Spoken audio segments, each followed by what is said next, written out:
On va parler des enfants. Est-ce que tu as le sentiment d'avoir été un bon père? Dans la mesure où je n'ai pas vécu avec les mamans, donc ils n'ont pas grandi avec moi, je pense avoir été un bon père, étant donné que je me suis toujours occupé, je les ai toujours pris à chaque fois que les mamans me les laissaient, c'est-à-dire les week-ends, ou dans les grandes vacances, ou quand ils ont besoin de quelque chose. C'est vrai que, bon, c'est vrai, je prends la voiture, j'y vais tout de suite. Oui, je pense pas que je pense pas être un mauvais père. Hein.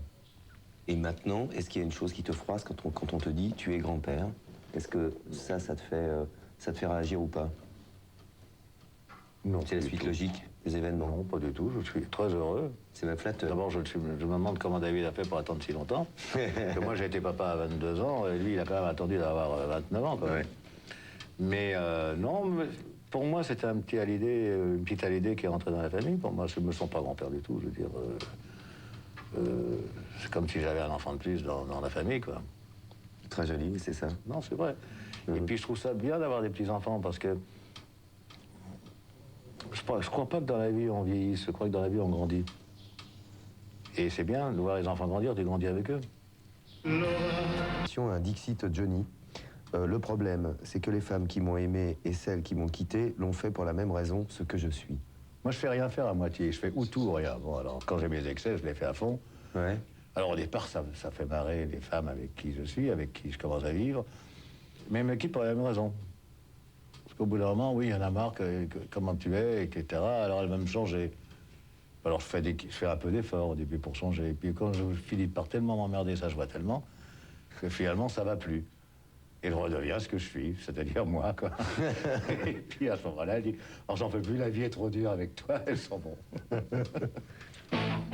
Plusieurs fois, backstage, avant de rentrer en scène, de loin, hein, mais je t'observais, et j'essayais de me dire, qu'est-ce qu'il a dans la tronche à ce moment-là? À quoi tu penses? À rien.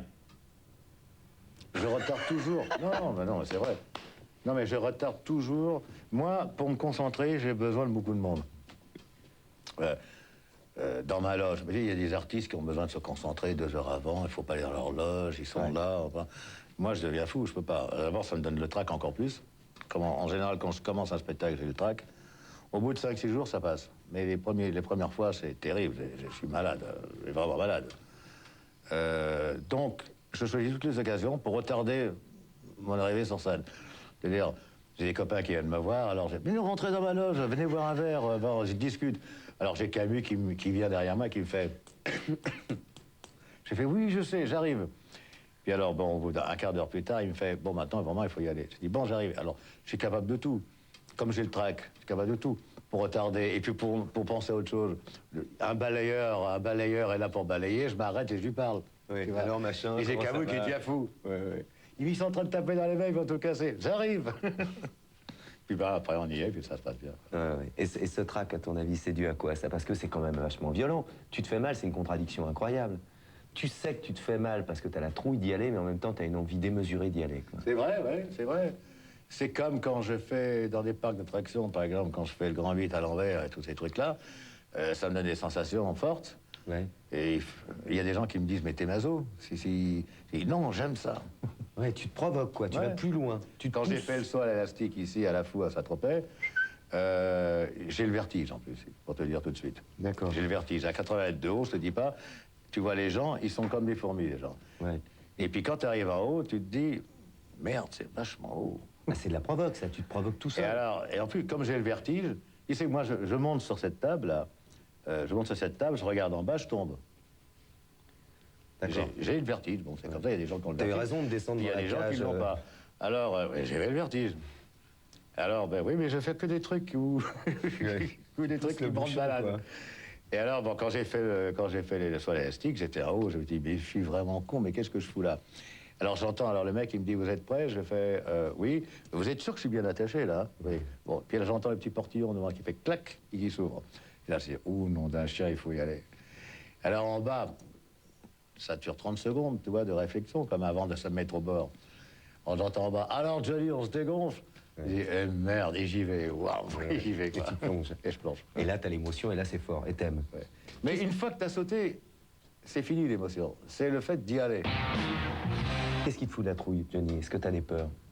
pas Mais d'angoisse je me énorme. laisse Mais... pas le temps d'avoir peur pour des choses. C'est-à-dire, c'est pour ça que je travaille beaucoup, c'est pour ça que je m'occupe remplis ta beaucoup, vie. je fais beaucoup de sport, je fais beaucoup de choses, que je vis intensément tout le temps. D'abord parce que j'en ai besoin, parce que j'ai un flot d'énergie en moi qui fait que j'ai besoin de faire beaucoup de choses. Je pourrais pas rester allongé sur un matelas toute la journée à prendre du soleil. Toi, je veux dire, je suis trop, j'ai trop d'énergie en moi pour ça. C'est pour ça que je fais du sport, c'est pour ça que je fais la forme tous les matins. Que bon, en dehors d'avoir la forme, mais je fais ça aussi parce que j'ai besoin de dépenser mon énergie quelque part. Et ce qui fait que sur scène, c'est pour ça que je dépense beaucoup d'énergie sur scène. Tout le monde me dit toujours, mais t'es pas fatigué après ce spectacle? Je dis non, je me suis donné à fond.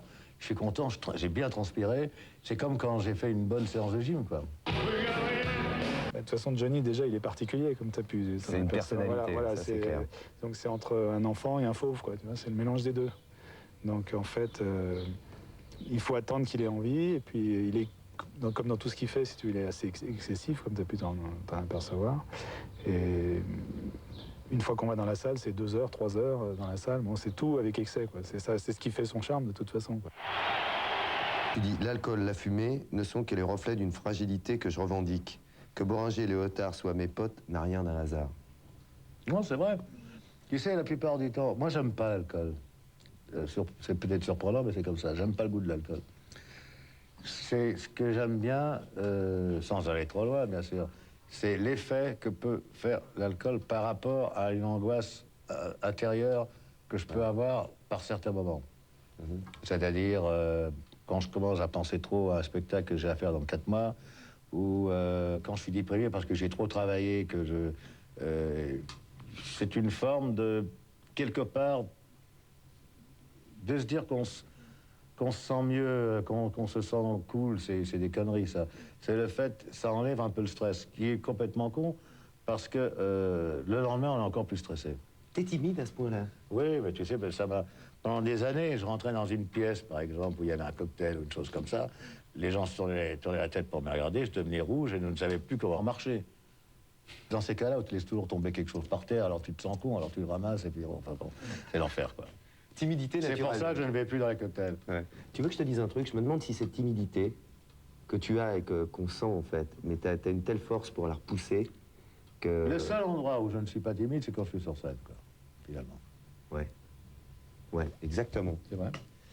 Même en télé, ça te gêne. Tu La sais, par timidité. exemple, quand j'ai discuté avec mon ami Jean-Jacques Goldman, qui maintenant, bon, il fait toujours la scène, mais il fait beaucoup plus de production qu'avant, il écrit pour les autres. Bon, j'ai discuté avec lui un petit peu quand on a fait le radar. Lui, c'est un calvaire d'aller sur scène. Il me dit c'est douloureux pour lui d'aller sur scène. Il dit le fait d'être sur scène, de voir des gens, ça le traumatise. C'est le seul endroit où il se sent mal, alors que moi, c'est le seul endroit où je me sens bien. Oui, en même temps, tu fais du contre-nature et tu pousses. Tu pousses ta Pas sur timidité. scène, non, pas sur scène. Sur scène, vraiment, je me laisse aller. Ouais, t'es C'est bien. peut-être le seul moment où je suis vraiment moi-même, quoi. La bête.